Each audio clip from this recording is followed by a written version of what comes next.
ما تضغطش على رابط جايلك من اشخاص مجهوله او ما تعرفهاش، بل وحتى اللي تعرفهم لازم يكون الشخص نفسه هو اللي باعت لك الرابط وانت متاكد ان هو اللي باعت لك الرابط. اللي هقوله دلوقتي ده حصل بالفعل من يومين، واللي هتتصدم لما هتعرف. هو حصل كتير ولكن بقى منتشر بشكل كبير وممكن جدا حضرتك تقع فيه. لقيت واحد صاحبي بيتصل بيا بيقول لي حساب تيك توك سجل خروج ومش عارف ادخل عليه، مع ان مأكده برقم الموبايل، ولكن الرقم اتشال اصلا بعد ما جالي رسالتين تأكيد على واتساب. المهم لما مسكت الموبايل بتاعه لقيت الحساب اتأكد برقم تليفون وبريد مختلفين اصلا عن الاساسيين. ولما سألته انت عملت ايه قال لي ضغطت على الرابط كده بتاع مسابقة ومن بعد التليفون تقيل وحصل اللي حصل. والرابط ده كان رابط مسابقة بتقول له ابعت ل10 من اصحابك وهتكسب مليون ريال تقريبا ولا مليون دولار، المهم انه رقم يجيب الرجل بسرعة. انا عملت الفيديو ده مخصوص عشان احذرك للمرة رقم 3 أو 4 من الضغط على اي رابط من مصدر غير معروف او غير رسمي، وحط تحت غير رسمي دي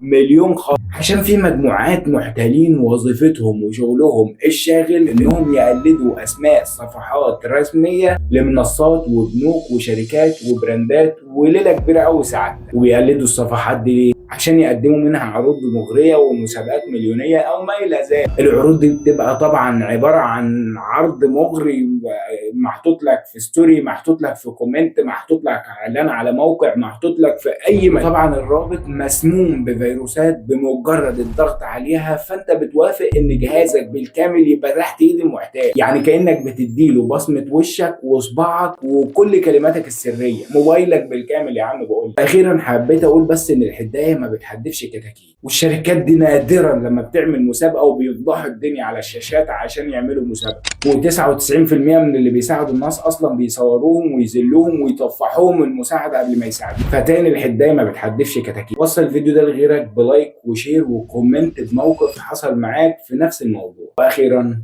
صلى على النبي.